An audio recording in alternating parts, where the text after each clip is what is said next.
The moment my daughter-in-law Chloe handed me that handwritten invoice demanding $300 for monthly accommodation fees in my own kitchen, I knew something had shifted forever in the house where I'd raised my children and buried my husband.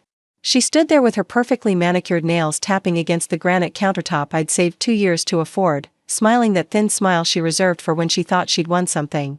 My son Marcus just sat at the breakfast table scrolling through his phone like his mother wasn't being charged rent to live in her own home. That was the moment I realized I'd been too quiet for too long, and they were about to learn exactly what happens when you mistake kindness for weakness. Before we jump back in, tell us where you're tuning in from, and if this story touches you, make sure you're subscribed, because tomorrow, I've saved something extra special for you. The morning started like every other Tuesday since Marcus and Chloe moved back into my house 6 months ago. I was up at 5:30 brewing coffee in the machine Gerald bought me for our 25th anniversary, the one with the timer that still worked perfectly even though he'd been gone 3 years now.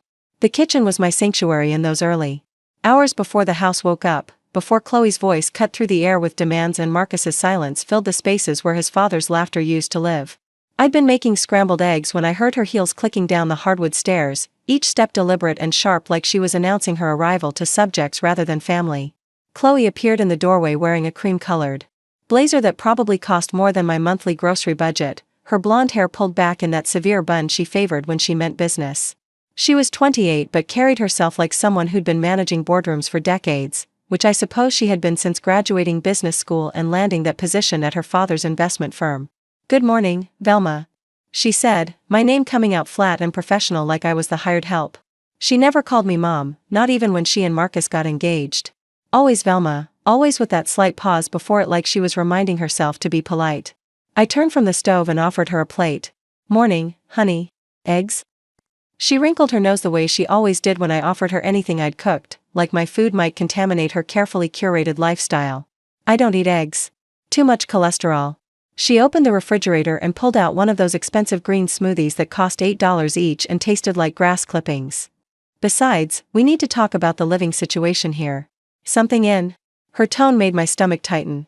I'd heard that voice before in the months since they'd moved in, usually right before she announced some new rule about the house or some change she wanted to make to rooms I'd decorated with Gerald's help over 30 years of marriage. Last month it was the living room furniture she deemed dated. The month before that, she'd convinced Marcus they needed to repaint the master bedroom because the blue walls I'd chosen reminded her of a nursing home. "What about it?" I asked, keeping my voice steady even though my hands had started to shake slightly. I set the spatula down and turned to face her fully, something I'd learned to do when Gerald was alive. He always said you could tell when someone was about to deliver bad news by the way they avoided eye contact. Chloe took a long sip of her smoothie, making me wait. It was a power move, one I recognized from my years working as an administrative assistant at the law firm before Gerald's insurance money allowed me to retire early. "Well, Marcus and I have been talking, and we think it's time we formalized our arrangement here." "Formalized how?" The eggs were starting to burn behind me, but I couldn't bring myself to turn away from her face. Something was coming, something bigger than paint colors or furniture arrangements. She reached into her leather handbag and pulled out a folded piece of paper, cream-colored stationery with her initials embossed at the top in gold. "We've drawn up a little agreement. Nothing too complicated, just outlining everyone's responsibilities. Now that we're all sharing the space." I took the paper with fingers that felt suddenly clumsy and unfolded it slowly. At the top, written in Chloe's precise handwriting, were the words, "Household Financial Contribution Agreement." Below that, a list of items that made my vision blur around the edges. Monthly accommodation fee for Velma Stone, $300. Utility contribution, $50. Kitchen usage fee, $25. The list went on, itemizing every aspect of living in what had been my home for over 3 decades. "Kitchen usage fee?" I heard myself say, though my voice sounded like it was coming from somewhere far away.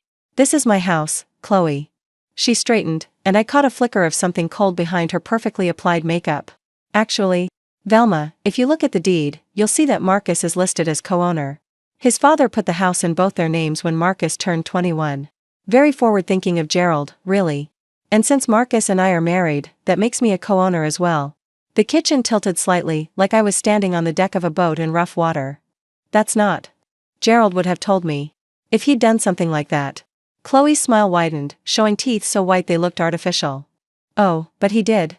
We found the paperwork when we were going through Marcus's father's filing cabinet last month. Right there in black and white." Marcus owns half this house, which means we have every right to establish some ground rules for how it's managed. I looked past her to where Marcus was sitting at the breakfast table, still staring at his phone like this conversation wasn't happening 10 feet away from him. Marcus? I called to him, my voice sharper than I'd intended. Is this true? He finally looked up, but only briefly before his eyes slid away from mine. Mom, we just think it would be better if everything was more official. You know, clear expectations and all that. Clear expectations? I repeated, feeling heat rise in my chest like steam from a kettle. You want me to pay rent to live in the house where I changed your diapers and nursed you through pneumonia when you were 7? Chloe stepped closer, and I caught a whiff of her perfume, something expensive and sharp that always made my nose itch. Velma, this isn't personal. It's just practical. We're all adults here, and adults pay their fair share. You'll still have your room, of course, and access to common areas during designated hours. Designated hours? The words came out as barely a whisper. Well, Marcus and I are young professionals. We need space to entertain clients, host dinner parties. You understand. She glanced around the kitchen with the air of someone surveying property they just purchased. We're thinking the living room and dining room would be off limits to you on weekends, and perhaps we could establish some quiet hours in the evenings. Nothing unreasonable. I set the paper down on the counter with hands that were definitely shaking now. The eggs behind me were definitely burning, filling the air with the acrid smell of ruined food, but I couldn't seem to make myself care. This woman was standing in my kitchen, wearing clothes that cost more than my monthly social security check, telling me I needed permission to use my own living room. And if I don't sign this? I asked. Chloe exchanged a look with Marcus, one of those married couple communications that happened without words. Well, that would be unfortunate. Marcus really doesn't want to have to choose between his wife and his mother, but if you're going to be difficult about reasonable boundaries. She let the threat hang in the air like smoke. I looked at my son again, this man I'd carried for 9 months and loved for 32 years, waiting for him to say something, anything, that sounded like the boy who used to crawl into my bed during thunderstorms. Instead, he just shrugged and went back to his phone. I need time to think about this, I said finally. Of course, Chloe said, her voice bright with false understanding. Take all the time you need. We'll just need the first month's payment by Friday so we can get everything set up properly. She tucked the paper under the sugar bowl like she was leaving a tip at a restaurant and clicked back out of the kitchen, calling over her shoulder that she'd be working late and not to wait dinner for her. Marcus followed without a word, leaving me alone with the smell of burnt eggs and the sound of my own heartbeat thundering in my ears. I stood there for a long time after they left, staring at that piece of paper like it might change if I looked at it hard enough. $300 for the privilege of sleeping in the bedroom where Gerald and I had shared 30 years of whispered conversations and Sunday morning coffee. $25 to use the kitchen where I'd taught Marcus to make pancakes when he was 8 years old. $50 for utilities in the house where I'd been paying electric bills since before Chloe was born. The house felt different around me suddenly, like the walls had shifted when I wasn't looking. The family photos on the refrigerator seemed to mock me, all those pictures of birthday parties and Christmas mornings and graduation days when Marcus still looked at me like I hung the moon. Now I was apparently a tenant in my own life, a boarder in the place where I'd built every memory that mattered. I turned off the burner and scraped the ruined eggs into the garbage disposal, watching the yellow mess disappear down the drain. Like my sense of security. The paper sat on the counter where Chloe had left it, her elegant handwriting spelling out my new reality in terms that couldn't be misunderstood. I was no longer the mother, the homeowner, the woman who'd sacrificed to keep this place running when Gerald's medical bills threatened to drown us. I was now, apparently, a problem to be managed. But as I stood there in the kitchen that still smelled like burnt breakfast and broken trust, something Gerald used to say came back to me with startling clarity. He'd been a patient man, slow to anger but fierce when pushed too far, and whenever someone underestimated him at work or tried to take advantage of his quiet nature, he'd smile that particular smile and say, "Honey, some people mistake kindness for weakness. Those people always learn the difference eventually." I folded the paper carefully and slipped it into the drawer where I kept important documents, right next to the actual deed to the house that Gerald and I had paid off 5 years before he died. The deed with my name on it, alone, just like it had been since the day we signed the mortgage in 1994. Because whatever Chloe thought she'd found in Marcus's father's filing cabinet, whatever story she was telling herself about co-ownership and ground rules, she was about to learn something very important about the difference between confidence and facts. I poured myself a fresh cup of coffee and sat down at the kitchen table where my husband had read the newspaper every morning for 3 decades, where my son had done homework and eaten countless bowls of cereal, where I'd signed birthday cards and paid bills and planned family vacations to beaches that seemed impossibly far away back then. The morning light streamed through the window above the sink, hitting the small crystal Gerald had hung there on our first Christmas in the house. It cast tiny rainbows across the wall, the same rainbows that had fascinated Marcus when he was little enough to believe in magic. I was still looking at those rainbows when I heard Chloe's car pull out of the driveway, her BMW purring like a satisfied cat as she headed off to whatever important business required her to wear suits that cost more than most people's rent. Marcus had left 20 minutes earlier in his truck, probably headed to the construction site where he'd been working since the economy forced him to abandon his dreams of opening his own architectural firm. Neither of them had said goodbye. The silence that followed felt different than the comfortable quiet I'd grown used to in the years since Gerald's death. This was charged somehow, electric with possibility and danger in equal measure. I had until Friday to decide whether I was going to pay $300 to live in my own house or find out what happened when I refused to play along with Chloe's version of reality. I thought about calling my sister Ruth, who'd been telling me for months that Chloe was trouble with a capital T and Marcus was too blind to see it. Ruth had never been one to hold back her opinions, especially about family matters, and she'd made it clear that she thought I was being a doormat to my own son and his wife. But pride kept me from reaching for the phone. This was my family, my house, my problem to solve. Instead, I did what I always did when I needed to think clearly. I went upstairs to the bedroom I'd shared with Gerald and opened the closet where I kept his things, clothes I couldn't bring myself to donate and papers I'd never quite finished sorting through. In the back, behind a box of his old ties and the suit he'd worn to Marcus's high school graduation, was a metal filing box I'd forgotten about until this moment.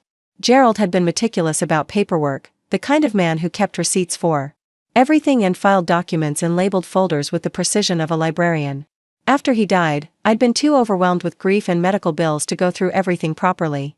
I'd boxed up what looked important and dealt with the immediate necessities, but there were whole sections of his record-keeping that I'd never explored. I pulled the box out and set it on the bed, my hands trembling slightly as I lifted the lid. Inside were folders organized by year, going back to when we'd first bought the house. Mortgage papers, insurance documents, tax returns, home improvement receipts. But there, near the bottom, was a folder labeled Legal Documents in Gerald's careful handwriting. Inside that folder was our will, updated just 2 years before Gerald's death when his doctor first mentioned the word cancer. Below that were power of attorney forms, medical directives, and then, at the very bottom, a copy of something that made my breath catch in my throat. A quitclaim deed, dated 3 years ago, transferring Gerald's half of the house to me and me alone, signed and notarized and filed with the county clerk's office a full month before he died. I sat down hard on the edge of the bed, the paper shaking in my hands as I read it again to make sure I wasn't imagining things. Gerald had made sure that when he died, I would be the sole owner of our home. Not Marcus, not anyone else. Just me. Which meant that whatever Chloe thought she'd found in that filing cabinet, whatever story she was telling about co-ownership and legal rights, was based on information that was either outdated or flat out wrong. A laugh bubbled up from somewhere deep in my chest, not because anything was funny but because the relief was so overwhelming it had to come out somehow. Gerald had protected me even from the grave, had made sure that no matter what happened after he was gone, I would never be homeless in my own life. He'd known, somehow, that this day might come, that Marcus might need to be reminded who owned what and who owed him respect. I held the deed against my chest and let myself feel the full weight of what Chloe had tried to do. She'd attempted to turn me into a tenant in my own home, to charge me rent for sleeping in the bed where my husband had died, to make me pay for the privilege of cooking meals in the kitchen where I'd fed my family for 30 years.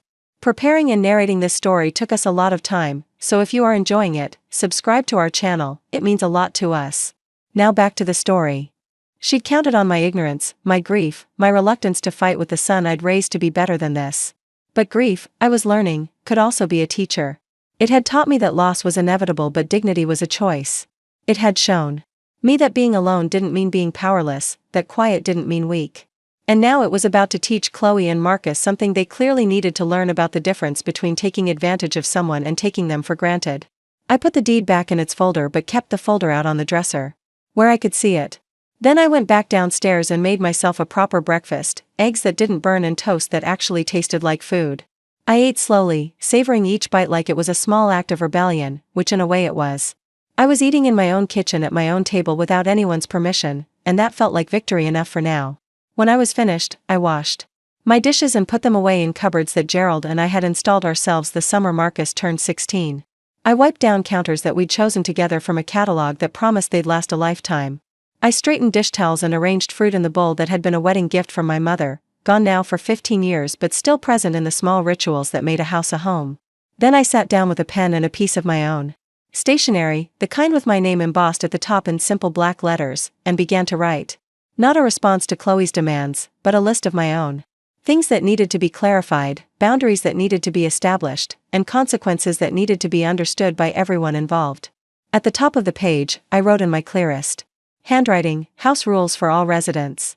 Below that, I began to outline what life in Velma Stone's house was actually going to look like from now on. Because if Chloe wanted to play games about ownership and authority, I was more than ready to remind her who actually held the deed to this particular playing field. The morning light was still casting rainbows on the kitchen wall when I finished writing, but now they looked less like childhood magic and more like a promise. By Friday, when Chloe expected her first rent payment, she was going to get something very different instead. She was going to get the truth, delivered with all the kindness and consideration she'd shown me. Which was to say, none at all. I folded my list carefully and put it in the same drawer where I'd placed her demands, right next to the deed that proved who really owned this house and everything in it. Then I poured myself another cup of coffee and settled in to wait for my son and his wife to come home, because we were all going to have a conversation that was long overdue. Outside, the neighborhood was waking up to another ordinary Tuesday, but inside the house where I'd raised my children and buried my husband, revolution was brewing in the kitchen that belonged to me and me alone. Chloe had made the mistake of thinking that a grieving widow would be easy to intimidate, that age and loss had made me vulnerable to manipulation and financial abuse. She was about to learn how very wrong she was. The next 3 days passed like a chess game where only I knew all the pieces on the board.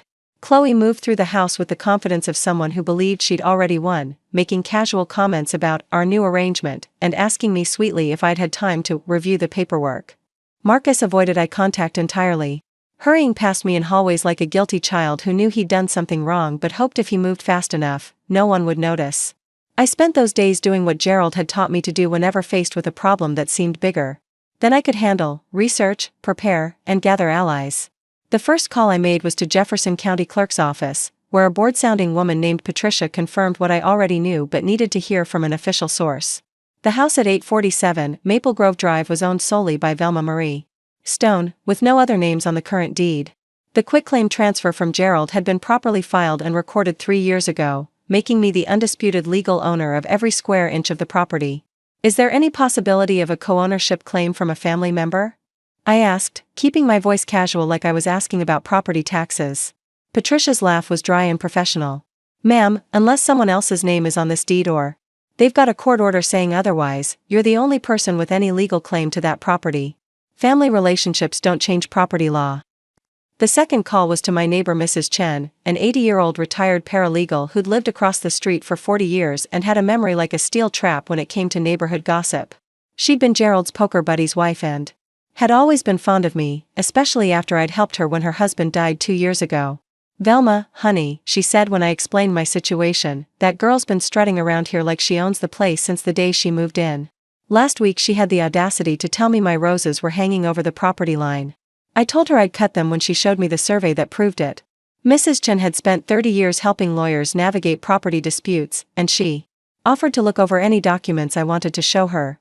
More importantly, she had something Chloe didn't know existed, a security camera system that captured most of our driveways and front yards. Been recording everything since those break-ins on Elm Street last year, she said with satisfaction. You'd be amazed what people say and do when they think nobody's watching. The third call was the hardest one to make. I dialed my brother-in-law, Tom, Gerald's younger brother who'd become an estate attorney after serving in the Navy. Tom had handled Gerald's will and the deed transfer, but we'd barely spoken since the funeral. Not because of any bad blood, but because talking to him meant confronting how much I missed Gerald, and some days that grief still felt too heavy to carry in conversation.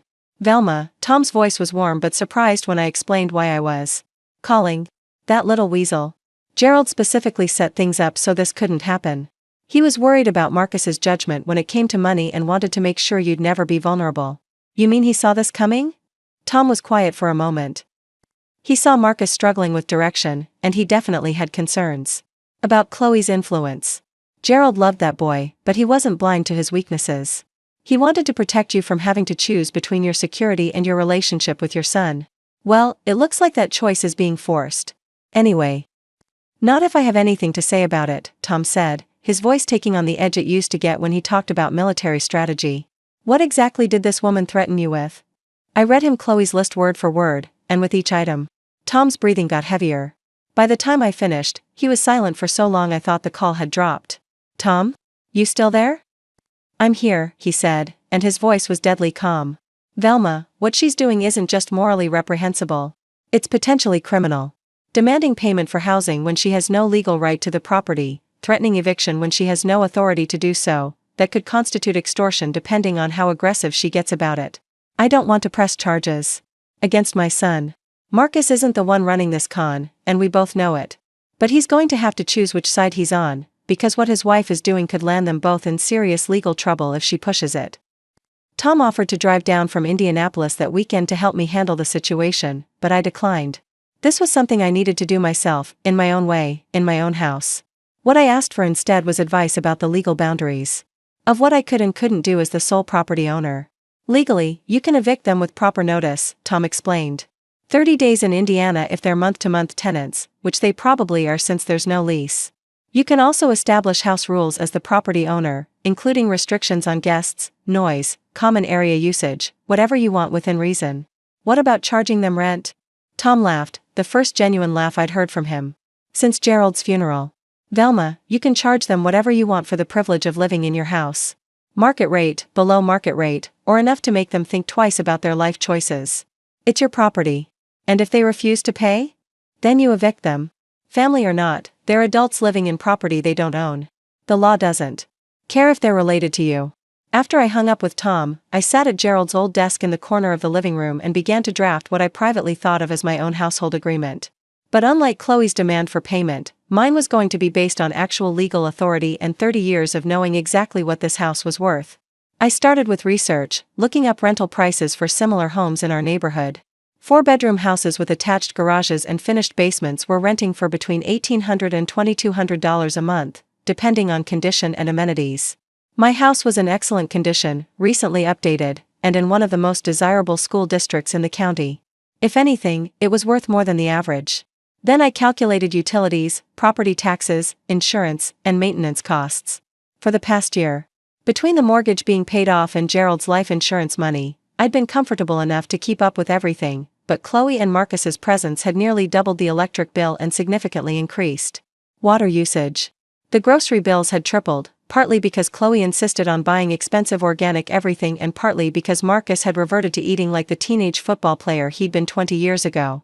When I finished my calculations, I had a number that made my eyebrows raise even though I'd done the math myself. Fair market rent for a house like mine, split between 2 working adults, would be about $1,100 each per month. Add utilities, food, and the premium for living in a house that came with a built-in housekeeper, cook, and caretaker in the form of dear old mom, and they were looking at a total monthly benefit of close to $3,000. I thought about Gerald as I worked, remembering how he used to pay bills at the same desk every month, his reading glasses perched on the end of his nose while he carefully entered numbers in the ledger book he kept for household expenses. He'd been methodical about money, never flashy but always fair, and he'd taught me that the most important thing about any financial transaction was that everyone involved understood exactly what they were getting and what they owed. Chloe, apparently, had never learned that lesson. By Thursday evening, I had everything prepared. My own household agreement, printed on the same cream-colored stationery Chloe had used but with significantly different terms. Copies of the deed, the quitclaim transfer, and Tom's business card. A rental market analysis showing comparable properties in the area. And a timeline that gave Marcus and Chloe exactly what they'd given me, until Friday to make a decision about their future living arrangements. Marcus came home from work that evening covered in sawdust and concrete dust, looking tired in the way that came from 10 hours of physical labor in the Indiana heat. He kicked off his work boots by the back door and headed straight for the refrigerator, pulling out a beer and drinking half of it before he noticed me sitting at the kitchen table with papers spread out in front of me. "Hey, Mom," he said, his voice carefully casual. "What are you working on?" "Just some paperwork," I replied, not looking up from the document I was reviewing. "Where's Chloe?" "Working late again. Big presentation tomorrow or something." He finished his beer and reached for another one, a habit that had started shortly after they moved in and seemed to be getting worse each week. "She said to remind you about Friday." "Oh, I haven't forgotten about Friday," I said, finally looking up at him. In fact, I have something for both of you. Could you ask her to be here tomorrow evening around 6? I'd like to discuss the household situation with both of you together. Something in my tone must have alerted him that this wasn't going to be the conversation he expected, because he set down his beer and really looked at me for the first time in weeks. Mom, are you okay? You seem different. Different. That was one word for it.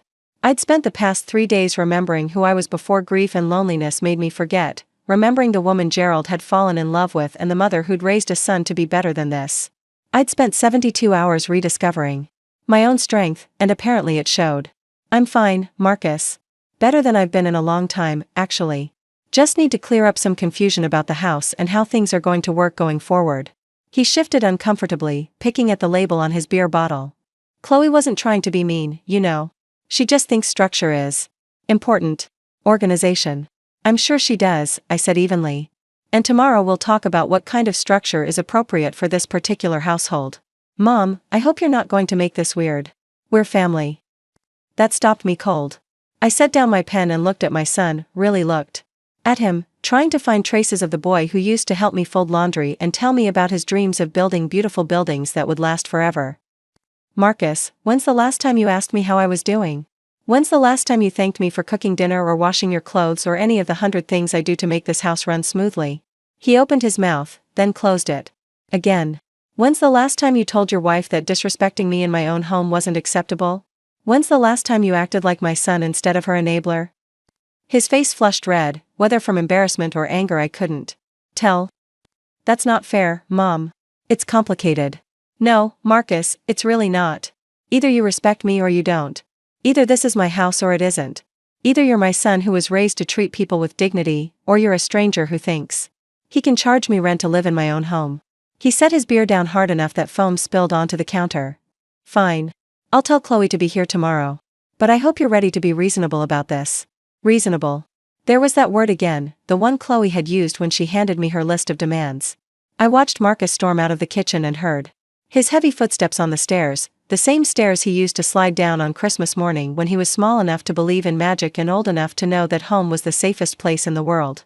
That night, I went through Gerald's closet one more time, not looking for documents but for strength. I pulled out his favorite shirt, the soft blue flannel he wore for yard work and lazy Sunday mornings, and held it against my face. It still smelled faintly of his cologne and the sawdust that seemed to permanently cling to everything he owned after 40 years in construction. I know you tried to protect me, I whispered into the empty bedroom. I know you saw this coming and did everything you could to make sure I'd be okay. But I think you also knew I'd have to fight for myself eventually. I think you knew I was stronger than I remembered. I folded the shirt carefully and put it back, but I kept one of his ties, a navy blue one with small silver patterns that he'd worn to every important occasion in our marriage. Tomorrow, when I faced down my son and his wife, I wanted something of Gerald's with me, a reminder that love sometimes meant setting boundaries and that protection sometimes looked like holding people accountable for their choices. Friday morning dawned clear and hot, the kind of August day that made the air shimmer above the pavement and sent smart people indoors before noon. I was up early as always, but this time I took extra care with my appearance. I showered and styled my hair, put on the navy dress Gerald had always said brought out my eyes, and clipped on the pearl earrings he'd given me for our 20th anniversary. I wasn't dressing up for Chloe or Marcus, I was dressing up for myself, for the woman I'd forgotten I could be when I stopped letting other people define my worth. Chloe left for work before I came downstairs, but not before leaving another note on the kitchen counter reminding me about our agreement and suggesting I could leave the check on the table if I wouldn't be home when she returned.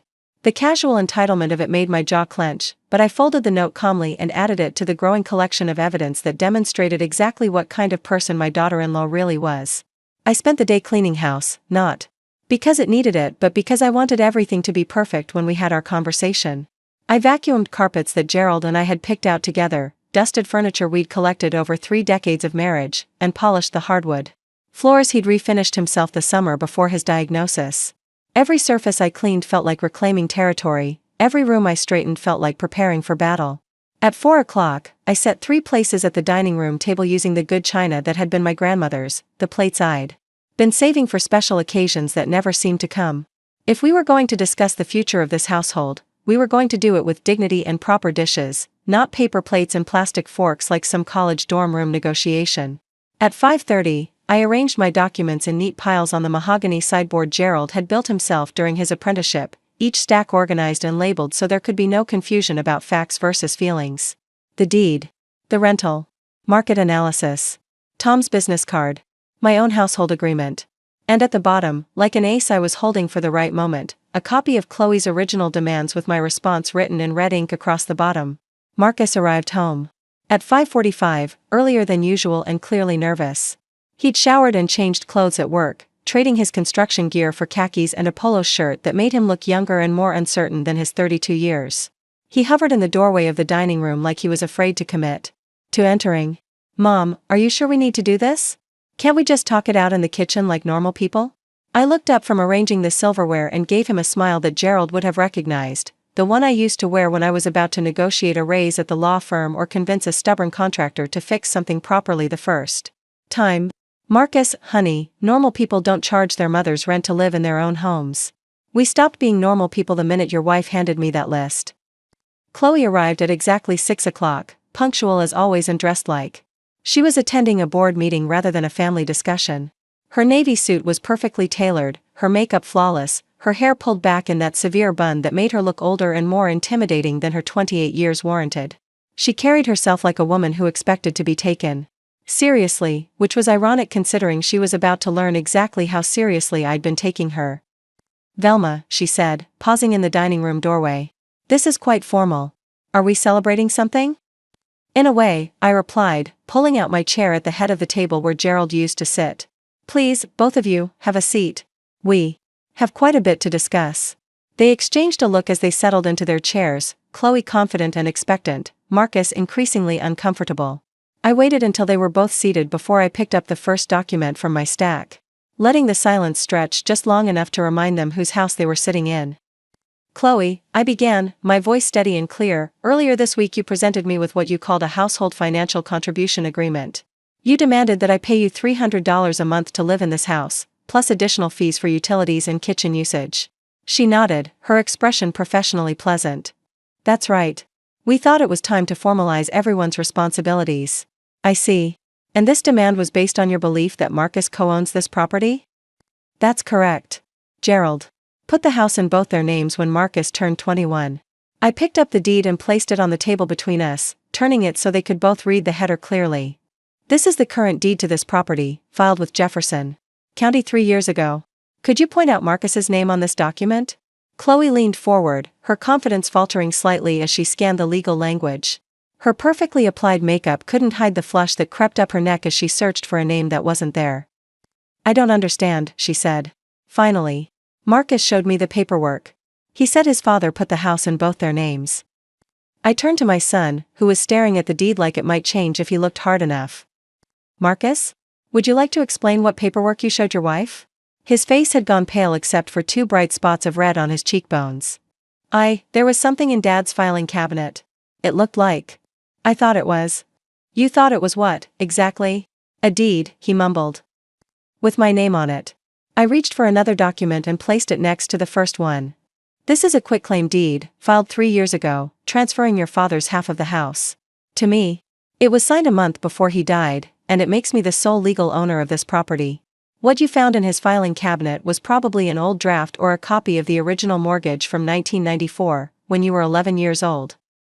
The silence that followed was so complete I could hear the kitchen clock ticking in the next room. Chloe's professional composure was cracking around the edges, her eyes darting between the documents and Marcus's face like she was trying to solve a puzzle that had suddenly changed shape. "But that doesn't change anything," she said finally, her voice higher than before. "Marcus still lives here. He still has rights as your son." "You're absolutely right," I agreed. "He does have rights. He has the right to live in his childhood home as long as his mother chooses to let him. He has the right to be treated with love and respect as my son. He has the right to expect that this house will always be a safe place for him to come when he needs support or comfort." Chloe relaxed slightly, thinking she'd found solid ground. "However," I continued, "he does not have the right to charge me rent to live in my own house. He does not have the right to establish rules about when I can use my own living room. And he certainly does not have the right to threaten me with eviction if I don't comply with demands made by someone who has no legal authority whatsoever over this property." I reached for my rental market analysis and spread it across the table like I was dealing cards. "Since you're so interested in formalizing our living arrangement, Chloe, I thought you'd appreciate knowing what market rate would actually be for a house like this. Her eyes widened as she scanned the numbers. $1,800? That's ridiculous. No one pays that much for rent around here. Actually, they do. And that's for a house without the amenities you've been enjoying. Most rental properties don't include a live-in cook, housekeeper, and laundry service. Most landlords don't pay for groceries or utilities or the dozen other expenses I've been covering since you moved in. I pulled out my own household agreement and placed it in front of them, watching Chloe's face as she read the terms I'd outlined in the same precise language she'd used on me. So here's my proposal, I said, settling back in my chair with the satisfaction of someone who'd finally stopped playing defense. You can continue living in my house under the following conditions. Marcus and Chloe will pay fair market rent of $1,100 each per month, due on the first of every month. They will split utilities equally with the homeowner. They will purchase and prepare their own meals. They will do their own laundry and cleaning. And they will treat the homeowner with the respect due to someone who is both the legal property owner and Marcus's mother. Marcus found his voice first. Mom, we can't afford that. You know we can't. Then perhaps you should have thought about that before trying to charge me $300 to sleep in the bed where your father died, I replied calmly. Or maybe you should consider finding a place you can afford, since you're both employed adults who chose to move back in with family. Chloe had been reading my agreement with growing alarm, her professional facade finally cracking completely. This is insane. You can't just change everything because we hurt your feelings. I'm not changing anything because of hurt feelings, Chloe. I'm correcting a misunderstanding about who owns this house and who has the authority to make demands about rent and household rules.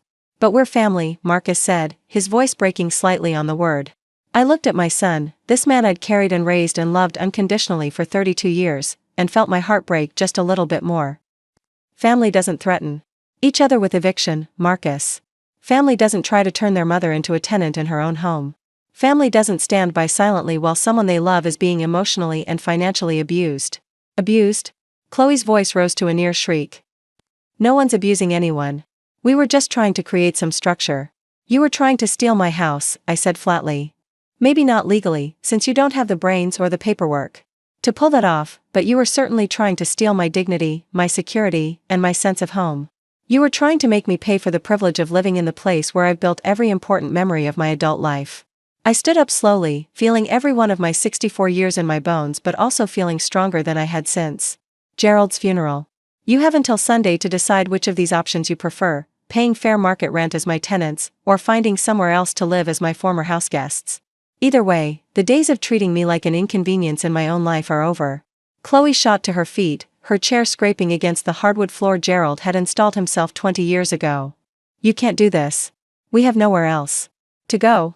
You had nowhere else to go 6 months ago, which is why I opened my home to you, I replied.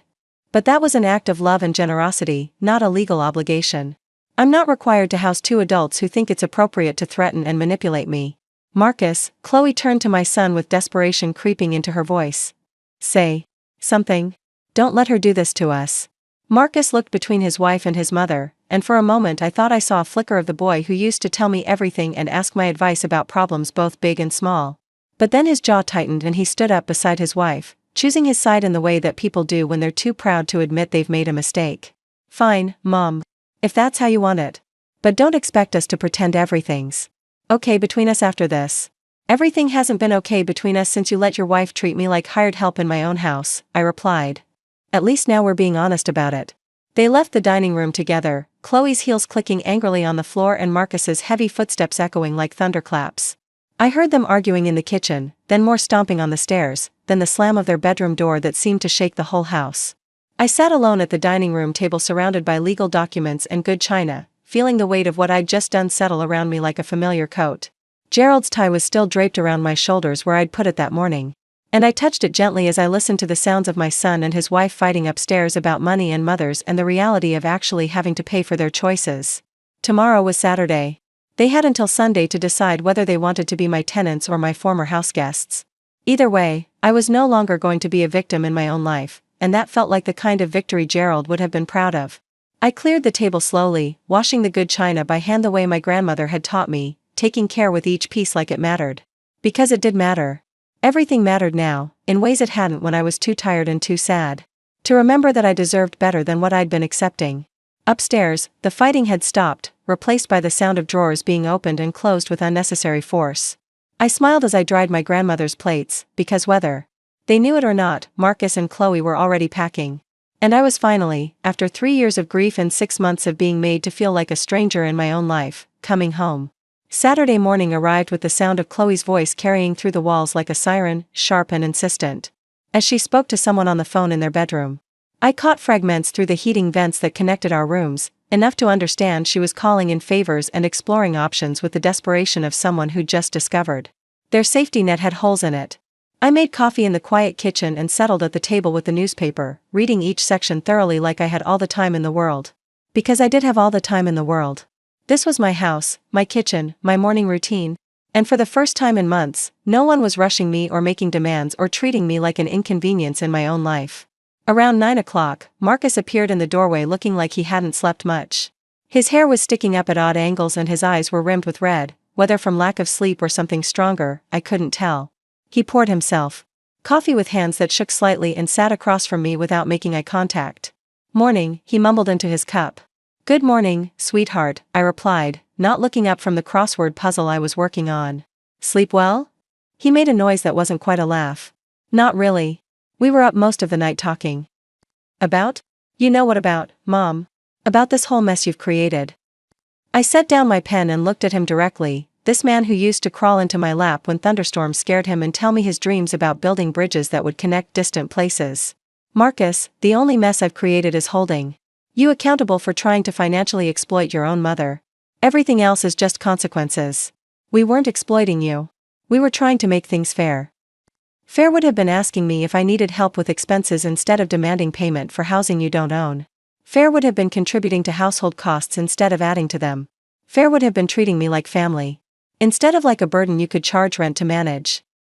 He rubbed his face with both hands, the gesture so familiar it made my chest ache.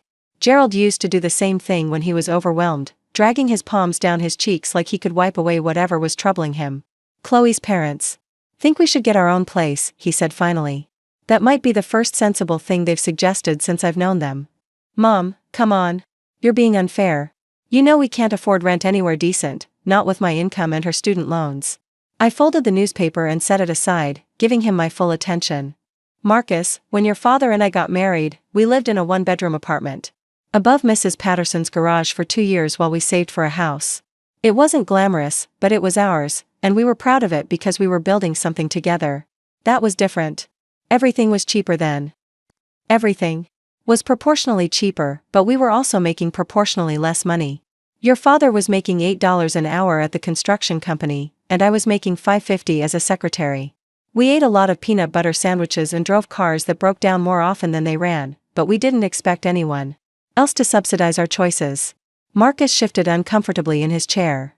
"So what, you want us to live in some dump because we can't afford what you think we should pay?" "I want you to live within your means like every other adult in the world.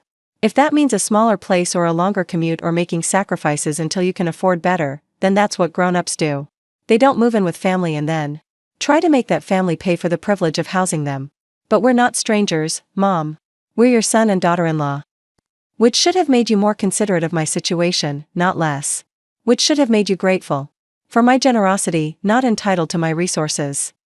Chloe's voice drifted down from upstairs, still on the phone, her tone shifting between wheedling and demanding as she worked through what sounded like a list of people who might solve her immediate housing problem.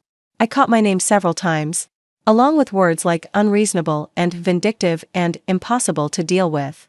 It was interesting how quickly gratitude turned to resentment when the free ride ended. "She's scared," Marcus said, following my gaze toward the ceiling. "This whole thing has really shaken her up. She should be scared. She tried to defraud a 64-year-old widow and got caught. Fear is an appropriate response to discovering that actions have consequences. She wasn't trying to defraud anyone. She just misunderstood the ownership situation." I leaned back in my chair and studied my son's face, looking for signs of the intelligent, compassionate boy I'd raised. "Marcus, do you honestly believe that? Do you really think your wife's mistake was innocent confusion about property law?" His eyes slid away from mine. "I think she was trying to create some structure in a complicated situation. By demanding that I pay her money to live in my own house? By making sure everyone's responsibilities were clear." "Whose responsibilities, Marcus?" Because from where I'm sitting, it looks like she was trying to make my responsibility to pay her while her responsibility was to. What exactly? Grace me with her presence? Allow me to continue sleeping in the bedroom where I've slept for 30 years? The sound of Chloe's conversation upstairs had taken on a more frantic quality, her voice rising and falling like she was pleading with whoever was on the other end of the line. I heard the word emergency several times, followed by long pauses that suggested the person she was talking to wasn't as sympathetic as she'd hoped they'd be. Look, Mom, I know this got out of hand. Maybe Chloe was too aggressive about the whole thing. But can't we just forget about it and go back to how things were? How things were? I repeated slowly. You mean when your wife treated me like an unwelcome guest in my own home? When she made snide comments about my cooking and my clothes and my life choices? When she acted like I was lucky to be tolerated in the house where I've lived longer than she's been alive? She doesn't mean it personally. That's just how she talks. Marcus, listen to yourself. You're making excuses for someone who tried to extort money from your mother. You're defending behavior that you would never accept from anyone else toward anyone else, but somehow it's okay when it's directed at me. He flinched like I'd slapped him, but he didn't deny it. What do you want me to do, Mom? Leave my wife? Choose between you and her? I want you to be the man your father and I raised you to be. I want you to stand up for what's right instead of going along with what's easy. I want you to remember that love doesn't mean enabling bad behavior, it means caring enough to call it out. Upstairs, a door slammed hard enough to rattle the windows, followed by the sound of Chloe's heels clicking rapidly across the hardwood floor. She appeared in the kitchen doorway moments later, her phone still pressed to her ear and her face flushed with anger and frustration. I have to call you back, she said into the phone, then hung up and turned to face us with the expression of someone who'd just been told that all her credit cards had been cancelled. Having trouble finding alternative accommodations? I asked. Mildly. Her jaw tightened. My parents think I should apologize to you. That's interesting. What do you think? I think this whole situation is ridiculous. I think you're being petty and vindictive over what amounts to a simple misunderstanding about property ownership. I nodded thoughtfully. So you're not planning to apologize? For what? For trying to bring some organization to a household that was running without any structure? For suggesting that adults should contribute financially to their living expenses? For treating you like a capable person instead of a helpless victim who needs to be coddled? Marcus winced at his wife's tone, but he didn't interrupt her. I waited until she was finished before responding, taking my time like Gerald used to do when someone was making a fool of themselves and he wanted to give them every opportunity to realize it. Chloe, you demanded that I pay you money to live in my own house. You threatened me with eviction if I didn't comply with rules you had no authority to make. You treated me like a tenant in property I own outright while you enjoyed free housing, utilities, food, and housekeeping services. That's not organization or structure, that's exploitation. We were going to pay you back once we got on our feet. Pay me back for what? For the privilege of charging me rent? For the favor of taking over my living room and making me ask permission to use my own kitchen? Her composure cracked a little more. We never said you couldn't use the kitchen. You charged me $25 for kitchen usage fees. That was just to cover the extra groceries and utilities. The groceries I've been buying for all of us for 6 months? The utilities I've been paying in the house I own? Chloe's face was getting redder by the minute, but she pressed on with the determination of someone who'd never learned when to stop digging. Fine. Maybe we approached it wrong. But you can't just kick us out over a miscommunication. I'm not kicking you out over a miscommunication. I'm giving you the same choice you gave me, pay fair market rent or find somewhere else to live. The only difference is that my demands are based on actual ownership of the property and actual market rates for comparable housing. We can't afford $1,100 each. You know that. Then I suggest you start looking for something within your budget. Because as of Monday morning, if you're still living here without a signed lease agreement and first month's rent, you'll be trespassing on private property. Marcus finally found his voice. Mom, you can't be serious. Where are we supposed to go? The same place any other couple goes when they need housing they can afford. Apartment hunting. Roommate situations. Extended stay motels if necessary. The world is full of options for people willing to live within their means. But this is my childhood home, he said, his voice breaking slightly. This is supposed to be my safe place. My heart clenched at the pain in his voice, but I forced myself to stay strong. It will always be your safe place, Marcus. But safety doesn't mean freedom from consequences. It doesn't mean you get to take advantage of people who love you without being held accountable. So that's it? You're just going to throw us out? I'm going to stop enabling behavior that's harmful to all of us. I'm going to stop pretending that love means accepting disrespect and manipulation.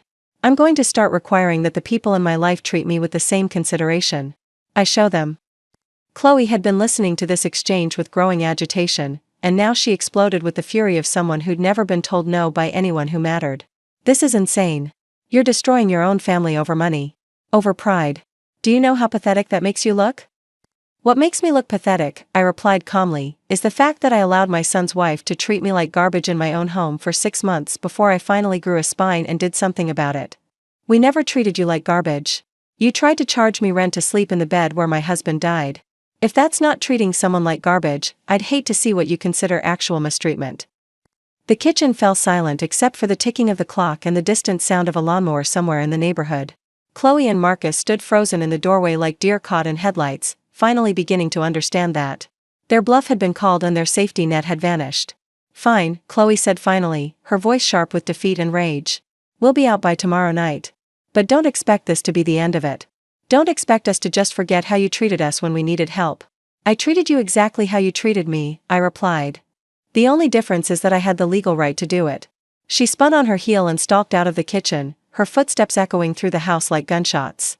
Marcus lingered for a moment, looking lost and uncertain, like a child who'd been separated from his parents in a crowded store. Mom, I really hoped it wouldn't come to this. So did I, sweetheart. So did I. He followed his wife upstairs. And within minutes I could hear them moving around their room with the particular rhythm of people packing in a hurry. Drawers slamming, closet doors banging, the sound of suitcases being dragged across the floor. It was the sound of my son leaving home for the second time in his life, but this time there was no excitement about new adventures or proud parents helping him load boxes into a truck. This time there was just anger and resentment and the bitter taste of a relationship that might never recover. I finished my coffee and started on the dishes, taking my time with each cup and plate like I was performing a meditation. The kitchen window looked out onto the backyard where Gerald had built a swing set for Marcus when he was 5, where we'd hosted birthday parties and barbecues and lazy summer evenings when life seemed simple and full of possibility. The swing set was gone now, replaced by the flower garden I'd planted after Gerald died, but I could still see the worn spots in the grass where it used to stand. By noon, the house had taken on the particular quality of sound that comes with serious packing. Not the casual tidying of people preparing for a vacation, but the systematic dismantling of a temporary life. I could hear them talking in short, clipped sentences about what to take and what to leave, about logistics and timelines and who to call for help with the heavy furniture they'd brought from their previous apartment. Around 2 o'clock, Mrs. Chen appeared at my front door carrying a covered casserole dish and wearing the expression of someone who'd been watching interesting developments through her kitchen window. Thought you might be hungry, she said, handing me the dish. Looks like you've got some activity over there. Marcus and Chloe have decided to find their own place, I said, accepting the casserole gratefully. Tuna noodle? With the good cheese, the way you like it. And might I say, it's about time that girl learned she can't treat people like doormats just because they're family. We sat on my front porch with glasses of iced tea, watching a U-Haul truck pull into my driveway, followed by a sedan I didn't recognize. 2 young men got out of the sedan, both wearing the particular combination of resignation and obligation that suggested they were friends who'd been pressed into moving duty. She called in reinforcements, Mrs. Chen observed. Apparently she found someone willing to help on short notice. Probably promised them pizza and beer. That's how young people always pay for moving help these days. Chloe emerged from the house directing the operation like a general commanding troops, pointing toward boxes and furniture with the efficiency of someone who'd clearly done this before. She was wearing jeans and a t-shirt instead of her usual business attire, but she still managed to look like she was in charge of the situation rather than fleeing from it. Marcus appeared carrying a dresser, his face red with exertion and something that might have been embarrassment. He glanced toward the porch where Mrs. Chen and I were sitting, but he didn't wave or acknowledge us in any way. Just loaded the dresser into the truck and went back inside for the next load. That boy looks miserable, Mrs. Chen said quietly. He should look miserable. He chose this. Still your son, though. Still my son, I agreed. But being my son doesn't give him the right to treat me like a tenant in my own home. The packing continued through the afternoon, a steady parade of belongings being carried from my house to the truck. Clothes and electronics and kitchen gadgets I'd never seen before, furniture that had somehow accumulated in their room without my noticing. It was amazing how much stuff 2 people could acquire in 6 months, especially when they weren't paying rent or utilities. Around 4 o'clock, one of Chloe's helpers came to the front door looking apologetic and slightly nervous. He was maybe 25, with the kind of earnest face that suggested he'd rather be anywhere else but had been guilted into helping. "Excuse me, ma'am," he said when I answered the door. "Chloe asked me to get the security deposit back for them? She said you'd have it ready."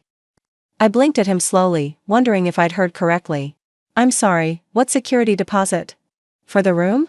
She said they paid you a security deposit when they moved in and you'd have it ready for when they moved out." Behind him, I could see Chloe standing by the truck, watching our conversation with the focused attention of someone who'd sent her proxy to collect something she knew she wasn't entitled to. The sheer audacity of it was breathtaking. "Young man," I said gently, "I'm Marcus's mother. This is my house. They didn't pay me a security deposit because they weren't tenants, they were family members who I allowed to live here rent-free for 6 months. There's no deposit to return because there was never any deposit paid." His face went through several expressions as he processed this information, landing on a mixture of confusion and dawning understanding that he'd been sent to collect money that didn't exist. "Oh. Should I tell her that?" "You can tell her exactly what I told you. And you can also tell her that if she has any questions about deposits or any other financial matters related to this property, she can contact my attorney." I handed him Tom's business card from the stack I'd prepared for this exact moment. He took the card and walked back to the truck, where I could see him having what appeared to be an uncomfortable conversation with Chloe. Her voice rose sharply. Enough for me to catch a few choice words that would have gotten her mouth washed out with soap when I was her age. The young man shrugged apologetically and handed her the business card, then went back to loading boxes with renewed vigor, probably hoping to finish the job and escape before he got dragged into any more awkward situations. By 6 o'clock, the truck was loaded and the sedan was packed full of the remaining items that wouldn't fit. Chloe stood in my driveway doing a final inventory while Marcus made one last trip through the house, presumably checking for anything they'd forgotten. When he came back outside, he stood by the truck for a moment looking at the house like he was memorizing it. Mrs. Chen had gone home an hour earlier, but not before pressing my hand and telling me I'd done the right thing. "Sometimes love means letting people fall down so they can learn to pick themselves up," she'd said, and I was holding on to those words as I watched my son prepare to drive out of my life. Chloe got into the passenger seat of the sedan without looking back, but Marcus walked slowly toward the porch where I was sitting. He stopped at the bottom of the steps, hands shoved deep in his pockets, looking younger than his 32 years. "I guess this is it," he said. "I guess it is. Are you happy now? Getting what you wanted?" I considered the question seriously. "Marcus, what I wanted was for my son to treat me with respect and for his wife to stop trying to exploit me financially. What I got was the knowledge that you're both willing to move out rather than behave like decent human beings. So no, I'm not happy. I'm sad and disappointed and worried about what kind of people you're becoming." He scuffed his shoe against the concrete step. "We found a place. It's not great, but it's temporary." "I'm glad you found something. It's a studio apartment above a laundromat. We'll be sleeping on an air mattress until we can afford a real bed." There was something in his voice that suggested he wanted me to feel guilty about their reduced circumstances, to offer them money or invite them back or apologize for holding them accountable for their choices. Instead, I said, "That sounds like the kind of place your father and I would have been grateful for when we were starting out. This isn't how I wanted things to end between us." "Then you should have made different choices. You should have stood up to your wife when she started treating me badly. You should have contributed to household expenses instead of adding to them. You should have acted like my son instead of like her accomplice." "Maybe you're right," he said quietly. "Maybe I screwed this up. Maybe isn't good enough anymore, Marcus. Either you know you screwed up or you don't. Either you're ready to take responsibility for your choices or you're still making excuses." He looked up at me then, and for a moment I saw something that looked like the boy who used to apologize for breaking windows and tracking mud on clean floors. But then Chloe honked the horn from the car, and the moment passed. "I have to go," he said. "You always have a choice about who you have to answer to." He nodded once, then walked back to the truck without saying goodbye. I watched him drive away, following the sedan down Maple Grove Drive toward whatever uncertain future they'd chosen instead of swallowing their pride and treating me with basic human decency. The house felt different when they were gone. Not emptier, exactly, but quieter in a way that had nothing to do with noise levels. It was the silence of a place where people had been living under false pretenses, where tension had been masquerading as family harmony, where respect had been absent so long I'd forgotten what it felt like to have it. I walked through each room, slowly, noting what they'd left behind and what they'd taken. The guest bathroom still smelled like Chloe's expensive shampoo. The bedroom where they'd slept still had marks in the carpet where their dresser had stood. But already the house was beginning to feel like mine again, like a place where I could breathe without walking on eggshells. In the kitchen, I found a note propped against the coffee maker, written in Marcus's handwriting on a piece of paper torn from one of his work notebooks. "Mom, I'm sorry it came to this. I hope someday you'll understand that we were trying to help. Love, Marcus." I read it twice, then folded it carefully and put it in the drawer with the other documents from this strange week. He was sorry it came to this, but not sorry for what he'd done. He thought they were trying to help, but couldn't see how charging me rent to live in my own house was actually harm. He loved me, but not enough to choose me over a woman who'd tried to exploit me. It wasn't the apology I'd hoped for, but it was honest in its way. It told me exactly where I stood with my son and exactly what I could expect from him going forward. And sometimes clarity, even painful clarity, was worth more than false hope. I made myself a simple dinner and ate it at the kitchen table while the sun set outside the window where Gerald had hung that crystal 30 years ago. The rainbows it cast were softer in the evening light, more gentle somehow, like a benediction on a day that had been harder than it needed to be but necessary. All the same. Tomorrow was Sunday. Tomorrow I would wake up in my own house as the sole resident for the first time since Gerald died.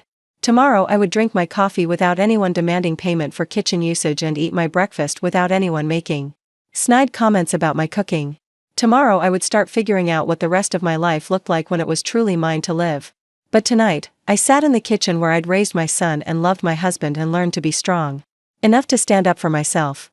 Tonight, I listened to the familiar sounds of an old house settling into evening quiet. Tonight, I was home in every sense of the word, and that was enough.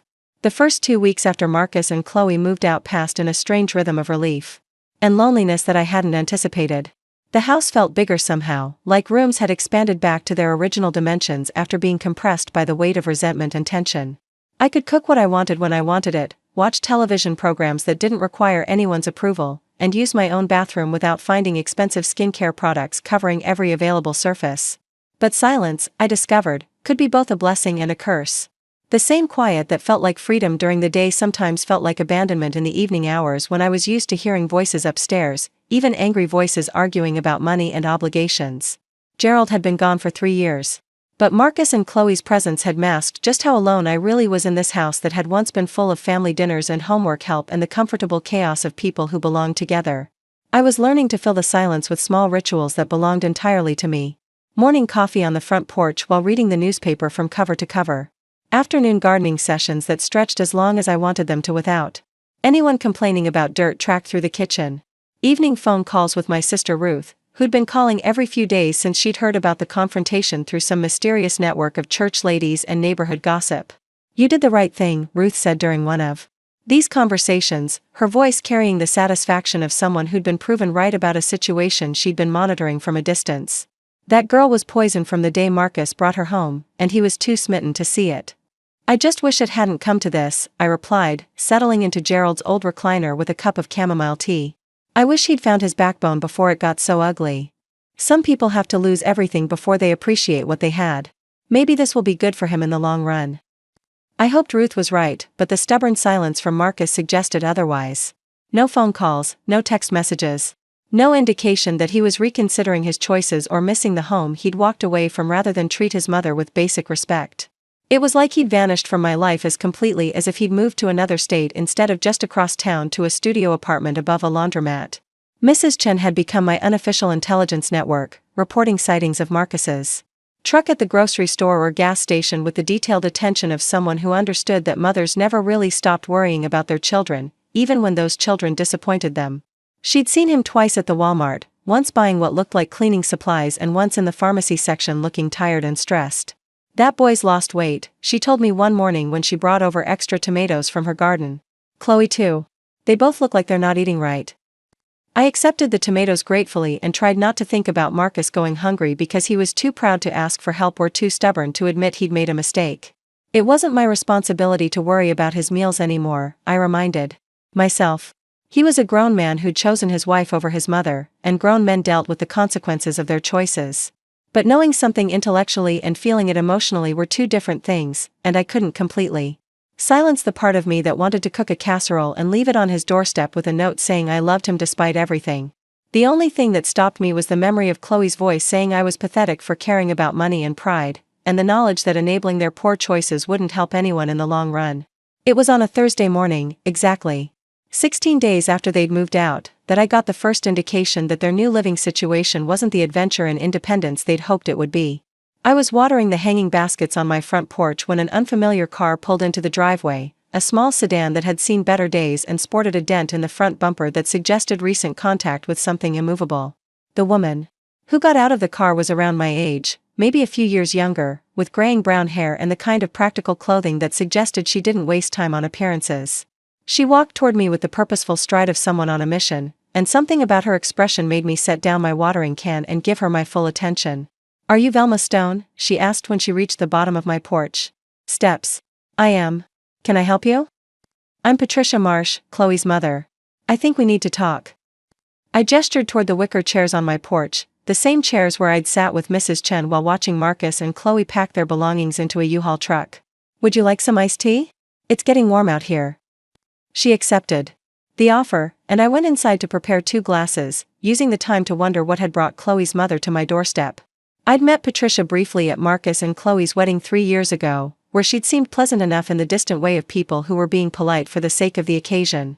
She'd worked as a bank manager before retiring, I remembered, and had the no-nonsense demeanor of someone accustomed to dealing with financial problems and people who created them.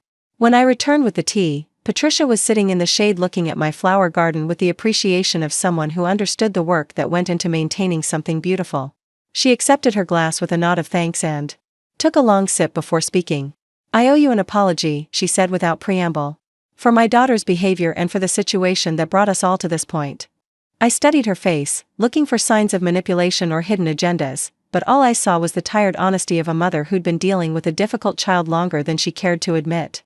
"I appreciate that, but you're not responsible for Chloe's choices, aren't I?" Patricia laughed, but there was no humor in it. "I'm the one who raised her to think the world owed her something. I'm the one who bailed her out of financial trouble so many times she never learned to live within her means. I'm the one who taught her that charm and manipulation could substitute for character and responsibility." She set her glass down on the small table between our chairs and looked at me directly. "Chloe called me the day after they moved out, crying and carrying on about how cruel you'd been, how unreasonable your demands were, how you'd thrown them out of their home over a simple misunderstanding." "And what did you tell her?" "I told her she was a fool if she thought I was going to feel sorry for her. I told her that trying to charge an elderly woman rent to live in her own home was despicable, and that if she'd pulled that nonsense with anyone else, she'd probably be facing criminal charges." The bluntness of Patricia's words surprised me. I'd expected defensiveness or attempts to minimize what had happened, not this frank acknowledgement of her daughter's behavior. How did she respond to that? "About like you'd expect. Tears, accusations that everyone was against her, threats to cut me out of her life if I didn't support her." Patricia picked up her tea again and took another sip. "I told her that might not be the worst thing that could happen to me at this point." We sat in comfortable silence for a moment, 2 mothers who discovered that loving your children didn't mean you had to approve of their choices or enable their worst impulses. The morning was heating up, but the porch stayed cool under the shade of the maple tree Gerald had planted when we first moved into the house. "They're struggling," Patricia said eventually. "The apartment is barely habitable, and they're both working extra hours just to afford it. Chloe's been calling everyone she knows asking for loans, and Marcus looks like he hasn't slept in weeks." "I'm sorry to hear that," I said, and meant it. "But they made their choice." "They did. And they're learning some hard lessons about what happens when you bite the hand that feeds you." Patricia leaned forward slightly. "But I didn't come here to ask you to take them back or to feel sorry for them. I came to ask you something else entirely." "What's that?" "I want to know if you'd be interested in renting Marcus's old room to someone who would actually appreciate it and pay fair market value for the privilege." I blinked, not sure I'd heard correctly. "You want to rent my guest room?" "Not me. My nephew David. He's 26, works as a nurse at the county hospital, and he's been looking for a quiet place to live while he saves money for a house down payment. He's responsible, clean, respectful, and he understands that being someone's tenant means following their rules and paying your rent on time." The idea was so unexpected that I needed a moment to process it. "Why would you want to help me find a tenant after what happened with your daughter?" Patricia's smile was rueful. "Because I raised one child who thinks the world owes her everything. And I'd like to help raise another one who understands that good things come to people who earn them. David's a good kid who deserves a decent place to live, and you're a good woman who deserves tenants who will treat you with respect." What would Chloe think about this arrangement? Honestly? She'd be furious. She'd see it as a betrayal. And probably cut me off completely. Patricia shrugged. At this point, that might be a blessing in disguise. I'm tired of being treated like an ATM by a daughter who only calls when she needs money or wants someone to validate her poor choices. I found myself liking Patricia more with each exchange. She had the straightforward honesty of someone who'd run out of patience for drama and excuses, and her offer was intriguing on multiple levels. The practical part of me recognized that rental income would be welcome, especially with the rising costs of utilities and property taxes. The emotional part of me was attracted to the idea of having someone in the house who might actually appreciate living here instead of treating it like a burden they were forced to endure. "Tell me about David," I said. Patricia's face brightened. The way grandmothers' faces do when they get to talk about grandchildren they're proud of. "He's my sister's youngest son. Lost his mother to cancer 2 years ago and moved here from Ohio to be closer to family. He works night shifts in the cardiac unit at the hospital, so he sleeps during the day and keeps odd hours, but he's quiet as a mouse and clean as a whistle. And he's looking for a room rather than his own place because he's smart. With money. He could afford a small apartment, but he'd rather save the extra money for a house down payment than spend it on rent for a place he doesn't really need. He's been staying with me since he moved here, but my guest room is tiny and he's a big guy. 6'3" and built like his grandfather." The more Patricia talked about David, the more appealing the arrangement sounded. A working professional. Who kept quiet hours, paid his bills on time, and had family in the area vouching for his character. Someone who would view living in my home as a privilege rather than a right, who would contribute to household expenses instead of adding to them. What kind of rent would he be looking to pay? Whatever's fair. He knows what apartments go for around here, and he's prepared to pay market rate for a furnished room in a nice neighborhood. He's also handy with repairs and maintenance if you need help with anything around the house. I thought about the guest room that had been Marcus's childhood bedroom, empty now except for the twin bed and dresser he'd left behind when he moved out. It was a good-sized room with its own bathroom and plenty of natural light, certainly worth more than the $300 Chloe had tried to charge me for living in my own house. Would he be interested in meeting me? Maybe seeing the room. And discussing terms? Are you kidding? He'd be thrilled.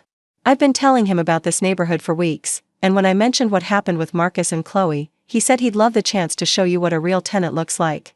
We spent another hour on the porch discussing practical details and getting to know each other better. Patricia had been married for 35 years to a man who'd passed away 5 years ago, had raised 3 children who varied widely in their levels of responsibility and gratitude, and had recently decided that her retirement years were too precious to waste on ungrateful people who took her generosity for granted. "Life's too short to keep enabling bad behavior," she said as she prepared to leave. "I should have stopped bailing Chloe out of trouble years ago, but I kept hoping she'd grow out of it. Now I know better." "What changed your mind?" "Watching what she tried to do to you. Seeing her attempt to exploit a widow who'd opened her home to family out of love and generosity." Patricia shook her head. "That's when I realized I hadn't raised a daughter with temporary problems, I'd raised a daughter with character defects. And character defects don't get better with age, they get worse." After Patricia left, I walked through the house with new eyes, considering what it would be like to have a tenant who actually wanted to be there. Someone who would pay rent without resentment, follow house rules without arguing, and treat me like a landlord instead of like an obstacle to their comfort. The idea was appealing enough that I found myself already planning how to prepare the room for a potential occupant. That afternoon, I called Tom to discuss the legal aspects of becoming a landlord and the protections I should put in place for both myself and any future tenant. He was enthusiastic about the idea, especially after I explained the family connection and Patricia's vouching for her nephew's character. "It sounds perfect, Velma. Much better than leaving the room empty or, God forbid, letting Marcus and Chloe back in to take advantage of you again." Tom's voice carried the satisfaction of an attorney who'd seen a good plan come together. "I'll draft a standard lease agreement that protects your interests while being fair to the tenant. And I'll include clauses about house rules, quiet enjoyment, and termination procedures so everyone knows exactly what's expected." "What about references and background checks?" "Absolutely. Even with family recommendations, you want to verify employment, check credit history, and make sure there are no red flags in his background. It's nothing personal, just good business practice." That evening, I called Patricia to arrange a meeting with David for the following Saturday. She was delighted and promised to have him call me directly to set up a time that worked for both of us. When I hung up the phone, I felt something I hadn't experienced in months, anticipation for positive change instead of dread about what drama might unfold next. David called the next morning, and his voice immediately impressed me with its politeness and professionalism. He had the kind of phone manner that suggested he was accustomed to dealing with people in stressful situations and knew how to be both respectful and reassuring. Mrs. Stone, I really appreciate you considering me as a tenant. Aunt Patricia speaks very highly of you, and I'd love the opportunity to see the room and discuss your expectations. We arranged to meet Saturday afternoon, and he offered to bring references from his previous landlord in Ohio as well as employment verification from the hospital. The fact that he'd thought to prepare these documents without being asked spoke well of his understanding of the rental process and his respect for my position as a property owner. Saturday morning, I spent extra time cleaning the guest room and bathroom, not because they were dirty but because I wanted to present the space at its best. I also prepared a list of house rules and expectations, learning from my experience with Marcus and Chloe that clarity from the beginning prevented misunderstandings later. David arrived exactly on time, driving a well-maintained pickup truck that suggested he took care of his possessions. He was indeed tall and broad-shouldered, with the kind of solid build that comes from physical work rather than gym memberships.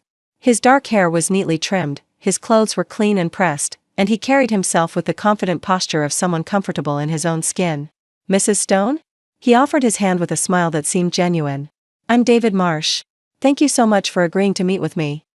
His handshake was firm without being aggressive, and his eyes made direct contact in the way that suggested honesty and confidence. He had Patricia's straightforward manner but tempered with the gentle approach I associated with healthcare professionals who dealt with anxious patients and worried families. Please, call me Velma. Would you like to see the room first, or would you prefer to sit and talk about expectations? Whatever you'd prefer. I'm grateful for the opportunity either way. I showed him through the house, pointing out common areas and explaining my routines and preferences. He listened attentively, asked thoughtful questions about things like laundry schedules and kitchen usage, and made comments that showed he was thinking about how to be a considerate housemate rather than just a tenant who paid rent. The guest room clearly impressed him. He examined the space with the attention of someone who understood the value of natural light, adequate storage, and privacy. The attached bathroom drew particular appreciation, and he mentioned that his current living situation involved sharing a bathroom with Patricia's husband's elderly father, who had moved in after a hip surgery. This is beautiful, he said, looking out the window that faced the backyard garden. And so quiet. At Aunt Patricia's, there's always something going on. Not that I'm complaining, he added quickly, but when you work 12-hour night shifts, sleep becomes pretty precious. We sat at the kitchen table to discuss practical matters, and David produced a folder of documents that was more thorough than what many apartment complexes required. Employment verification, pay stubs, bank statements, references from his previous landlord and several colleagues at the hospital. He'd even included a letter of recommendation from his nursing supervisor that described him as reliable, professional, and well-regarded by both patients and staff. I believe in being upfront about everything, he explained as I reviewed his paperwork. I know you have every reason to be cautious after what happened with your son and his wife. Aunt Patricia told me a little about the situation, and I want you to know that I understand the difference between being a guest and being a tenant. What kind of rent were you thinking would be fair? I asked. I've been looking at comparable situations, and I think $700 a month would be reasonable for a furnished room with private bath in this neighborhood. Plus my share of utilities, of course, and I'm happy to contribute to household supplies like cleaning products and paper goods. His offer was more than fair, and his attitude was everything I could have hoped for in a tenant. We discussed house rules, schedules, and expectations, and David's responses showed both respect for my position as the homeowner and understanding of what it meant to share living space with someone else. I should probably mention that I'm a pretty boring tenant, he said with a self-deprecating laugh. I work, I sleep, I read, and I watch too much Netflix. No parties, no overnight guests without permission, no loud music or late-night phone calls. The most exciting thing about my lifestyle is that I sometimes make pancakes at 2 in the morning when I get home from work. That sounds perfect, actually.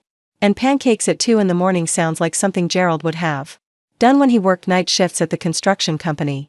Gerald was your husband? For 30 years. He passed away 3 years ago.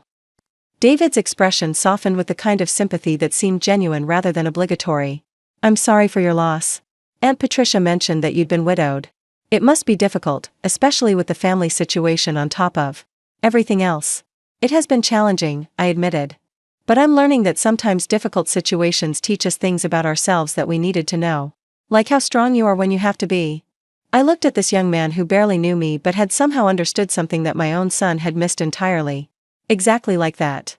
We shook hands on a month-to-month lease agreement with the understanding that Tom would prepare the formal paperwork and David would move in the following weekend. As he prepared to leave, David paused at the front door and looked back at the house with something that looked like genuine appreciation. "Thank you for giving me this opportunity, Velma. I promise you won't regret it." "I don't think I will," I replied, and meant it.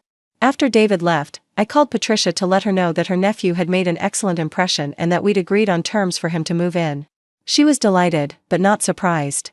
"David's always been the kind of person who makes you feel better about humanity," she said.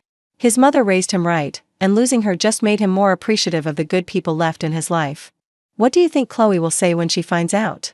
Patricia laughed, and this time there was genuine amusement in it. "She'll probably have a complete meltdown.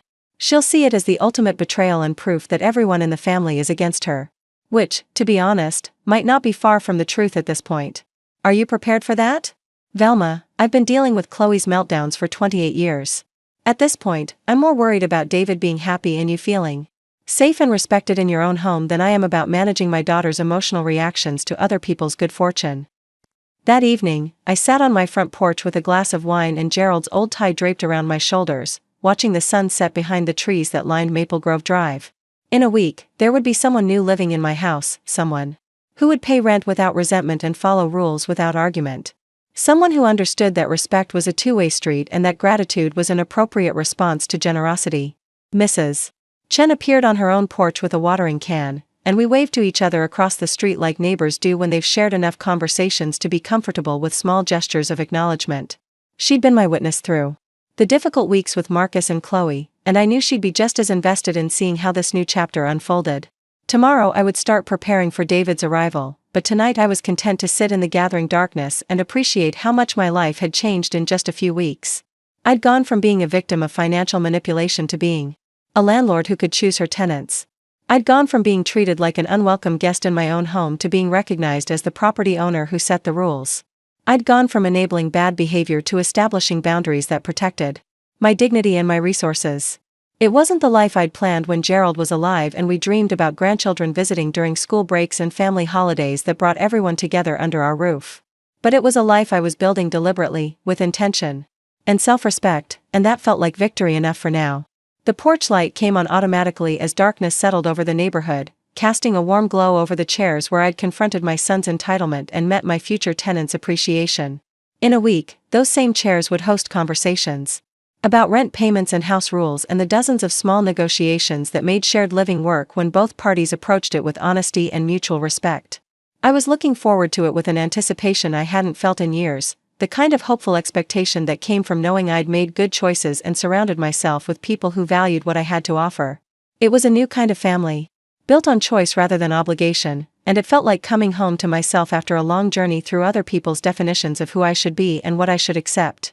Gerald's tie was warm against my shoulders, a reminder that love didn't always look like enabling and that protection sometimes meant teaching people the consequences of their choices.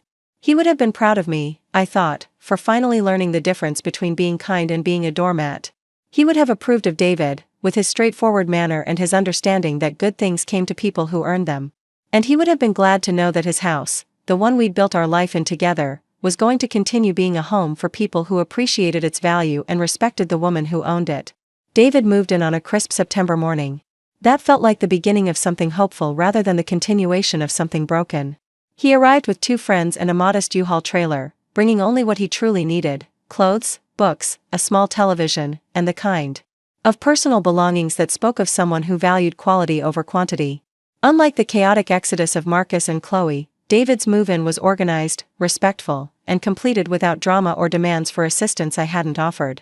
I watched from the kitchen window as he carried his possessions upstairs, noting how he paused to wipe his feet before entering the house and how he directed his friends to be careful around my furniture and decorations.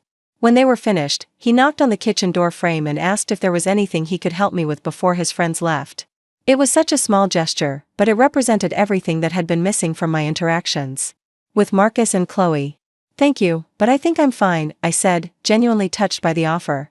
"How does the room look with your things in it?" "Like home," he replied with a smile that seemed to light up his entire face. "I can't thank you enough for this opportunity, Velma. I promise you won't regret trusting me." Within a week, it became clear that David was exactly the kind of tenant every landlord hoped to find. He was quiet during his sleep hours, cleaned up after himself without being asked, and paid his first month's rent along with a security deposit 3 days early. He left thoughtful notes when he used something from the common areas, asking permission, rather than assuming privilege, and he always knocked before entering spaces that weren't specifically his. More than that, he brought a presence to the house that felt like comfort rather than tension. When he was home between shifts, I could hear him moving around upstairs with the careful consideration of someone who understood that other people lived below him. Sometimes I caught the faint sound of classical music drifting down through the vents, nothing loud enough to disturb but enough to remind me that the house was occupied by someone who appreciated beautiful things. On his nights off, David often sat on the front porch reading medical journals or thick novels that suggested a mind hungry for knowledge and growth. We fell into a pattern of brief conversations when our schedules overlapped, discussions about books and gardening and the small observations that neighbors share when they're comfortable with each other's presence. It was during one of these porch conversations that David mentioned he'd heard from his Aunt Patricia about developments in Marcus and Chloe's situation. They'd been evicted from the studio apartment after falling behind on rent, and were currently staying with Chloe's brother in a cramped 2-bedroom house that already contained his family of 4. Aunt Patricia says Chloe's been calling everyone in the family asking for money, David said, his voice carrying the disapproval of someone who understood the difference between genuine need and manufactured crisis. She's claiming you ruined their lives by forcing them out of their home. Their home, I repeated, noting the irony. The same home where they tried to charge me rent to live in my own bedroom. The story changes depending on who she's talking to. Sometimes you threw them out without warning, sometimes you demanded impossible amounts of money, sometimes you were mentally incompetent and being manipulated by scheming relatives. David shook his head. It's amazing how creative people get when they're trying to avoid taking responsibility for their own choices. I wasn't surprised by Chloe's revisionist history, but hearing it secondhand still stung. What does Patricia think about all this? She's completely done with enabling it. She told Chloe that if she wanted sympathy, she could find it in the dictionary between stupid and syphilis. David laughed at the memory. Aunt Patricia doesn't mince words when she's fed up. And Marcus? How is he handling everything? David's expression grew more serious. From what I hear, not well. He's working double shifts trying to keep up with their expenses, and the stress is showing. Aunt Patricia saw him at the grocery store last week and said he looked like he'd aged 5 years in the past month. The mother in me ached at the image of my son struggling, even though the rational part of my mind knew he'd created his own difficulties by choosing his wife's demands over his mother's dignity. I found myself wondering if he ever thought about the comfortable home he'd walked away from, the meals he didn't have to cook, the laundry he didn't have to do, the dozen small conveniences he'd taken for granted until they were gone. Do you think he regrets what happened? I asked. David considered this carefully before answering. I think he regrets the consequences, but I'm not sure he regrets the choices that led to them. There's a difference between being sorry about how things turned out and being sorry about what you did wrong.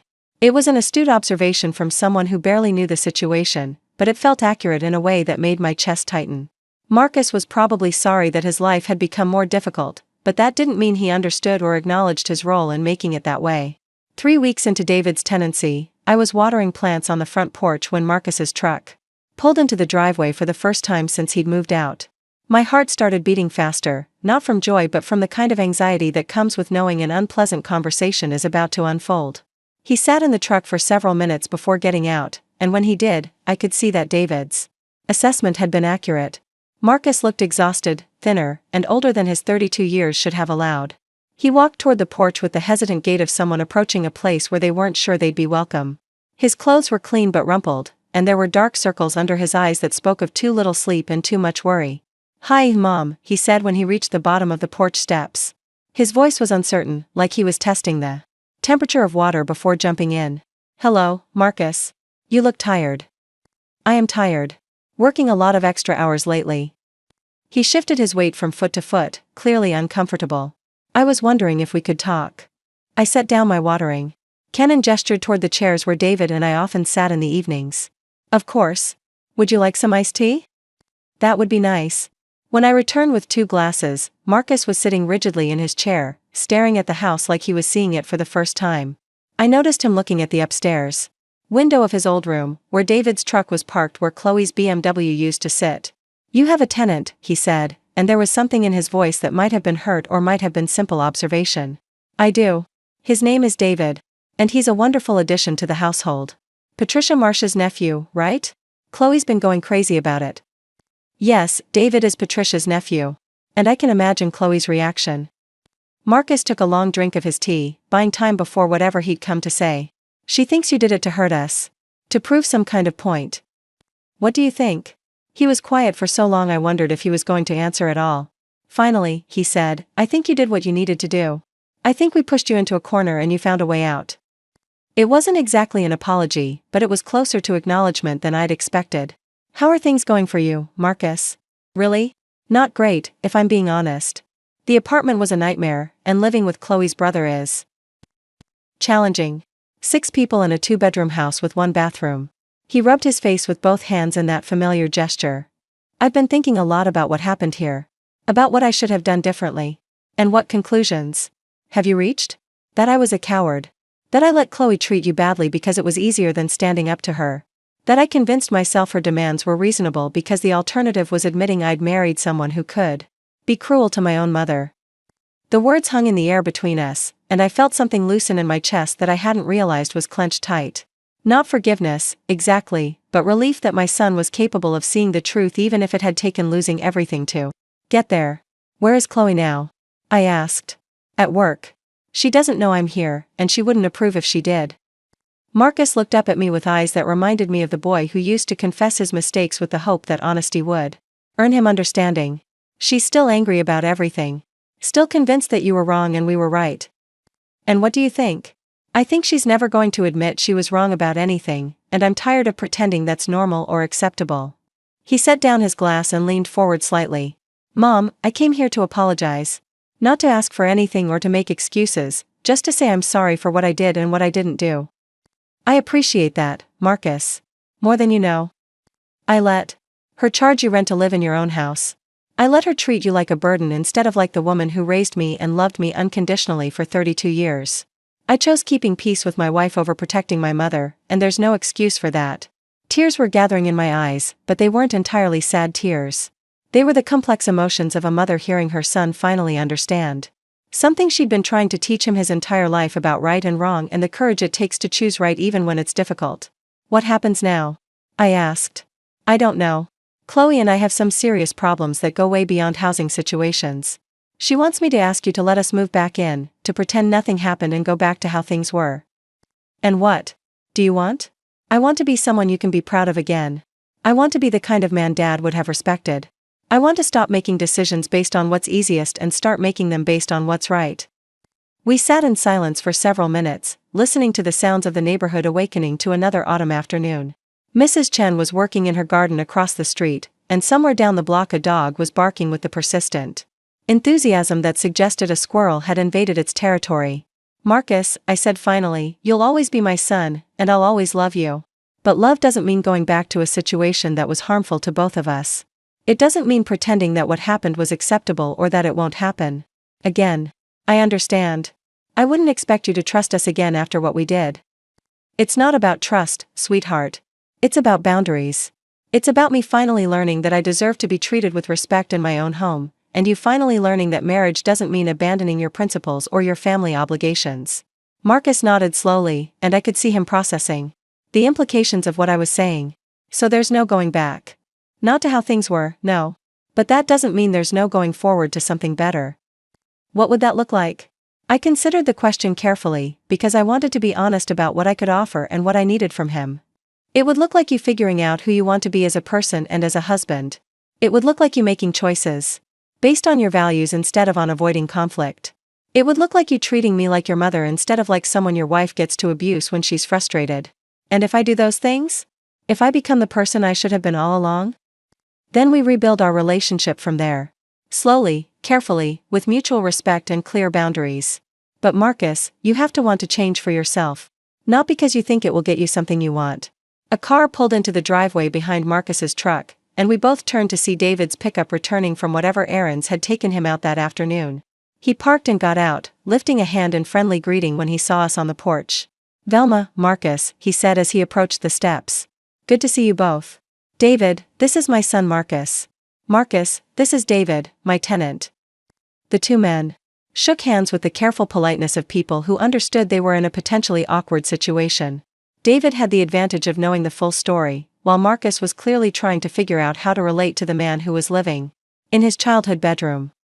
I hope you're comfortable here, Marcus said, and to his credit, he managed to sound genuine rather than resentful. Very comfortable, thank you. Your mother is an excellent landlord, and this is a beautiful house. You were lucky to grow up here. I was, Marcus agreed, looking around at the property with what might have been regret or might have been appreciation. I didn't always appreciate it as much as I should have. David nodded diplomatically and excused himself to go inside, leaving Marcus and me alone again with the weight of 32 years of history and the uncertainty of whatever future we might be able to build together. He seems like a good guy, Marcus said after David had gone inside. He is. He's respectful, responsible, and grateful for what he has. All the qualities I tried to teach you when you were growing up. Marcus winced slightly at the implication. But he didn't argue.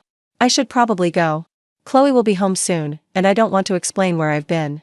Marcus, at some point you're going to have to stop hiding things from your wife or hiding your wife's behavior from other people. A marriage built on keeping secrets and avoiding conversations isn't really a marriage. I know. I'm just not ready for that fight yet. Then you're not ready to change yet. And until you are, nothing else is going to get better. He stood up slowly, like an old man with aching joints, and looked down at me with something that might have been hope. Or might have been resignation. Thanks for letting me come by. Thanks for listening. You're always welcome to come by, Marcus.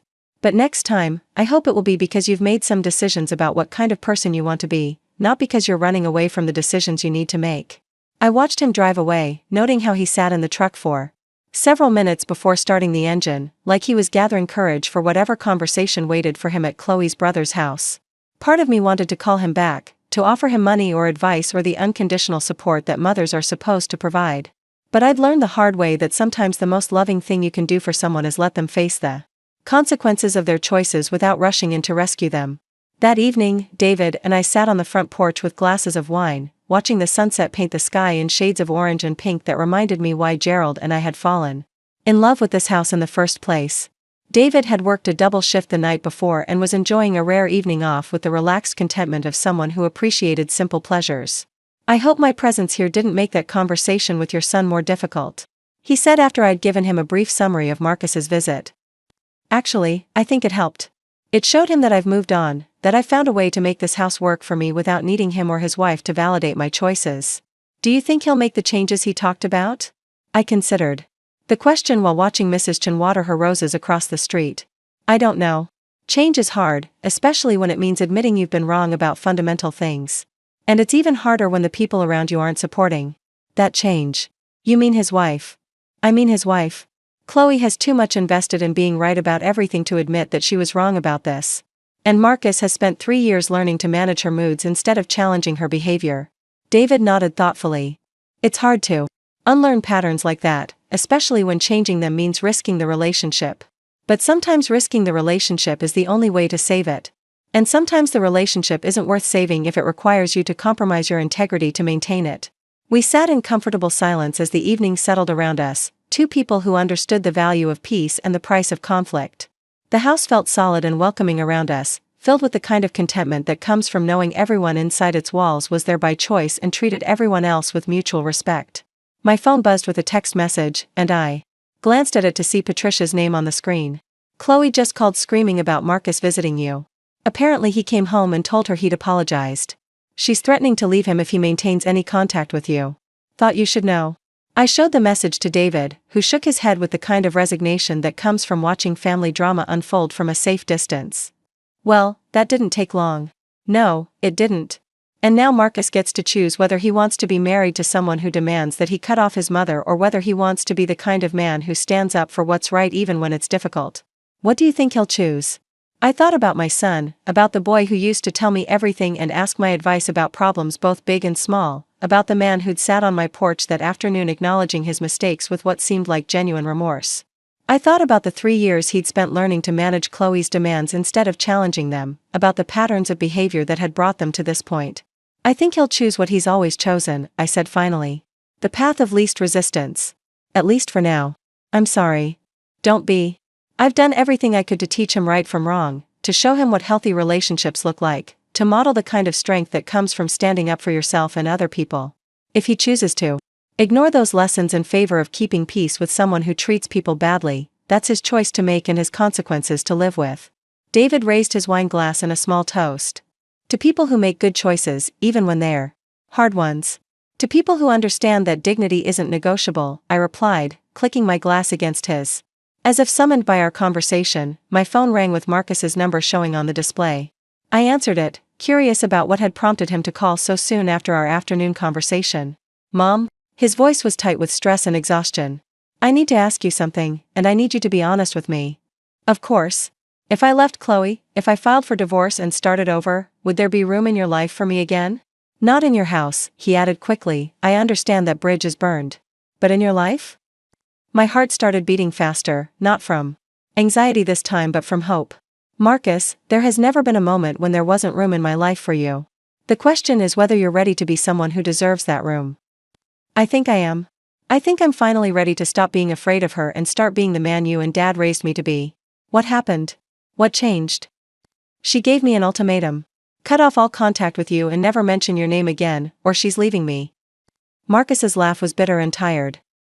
She actually said I had to choose between my wife and my mother, like those were equivalent choices. And what did you tell her? I told her that any woman who would ask a man to abandon his mother wasn't the kind of woman worth being married to. I told her that I was done letting her control who I could talk to and what I was allowed to feel guilty about. I closed my eyes and felt tears gathering, but they were tears of relief and pride rather than sadness. How did she respond to that? About like you'd expect. Screaming, threats, accusations that you'd poison me against her. She's packing her things right now and threatening to take everything we own in the divorce. Are you okay with that? Mom, we don't own anything worth fighting for. Everything we have is either broken, borrowed, or bought on credit we can't afford. She can take all of it and welcome to it. What will you do now? Figure out how to be a person I can respect again. Find a place I can afford on my own. Learn how to live within my means instead of expecting other people to subsidize my choices. He paused, and when he spoke again, his voice was stronger. And spend the rest of my life making up for the fact that I let someone treat my mother the way she treated you. Marcus, you don't have to make up for anything. You just have to move forward and make better choices. I want to, Mom. I want to be someone Dad would have been proud of, someone you can trust again. Then that's exactly who you'll become. It won't happen overnight, and it won't always be easy, but if you're committed to it, you'll get there. After I hung up the phone, David and I sat in the gathering darkness, listening to the sounds of the neighborhood settling into evening. Quiet. Somewhere down the street, someone was grilling dinner, and the smell of charcoal and seasoned meat drifted through the air like a promise of normalcy and comfort. Sounds like your son made his choice, David said gently. It sounds like he did. Finally. How do you feel about it? I considered the question while watching the first stars appear in the darkening sky. Proud of him for finding his courage. Sad that it took him so long to find it. Hopeful that this is the beginning of him becoming the person he was meant to be all along. And relieved? And relieved, I admitted. Relieved that I won't have to keep choosing between protecting myself and loving my son. Relieved that he finally understands the difference between enabling bad behavior and supporting good choices. The porch light came on automatically, casting its warm glow over the chairs where I'd confronted my son's entitlement, met my tenant's appreciation, and finally heard my child acknowledge his mistakes with what sounded like genuine remorse and commitment to change. It had been a long journey from the morning when Chloe handed me that invoice demanding rent for living in my own house to this evening when Marcus called to tell me he'd chosen his mother over a woman who demanded he abandon her. There had been moments when I'd wondered if I was being too harsh, too unforgiving, too unwilling to enable behavior that might eventually improve if I just showed enough patience and unconditional love. But sitting on my front porch with a tenant who respected me and a son who was finally ready to earn back my respect, I knew I'd made the right choices.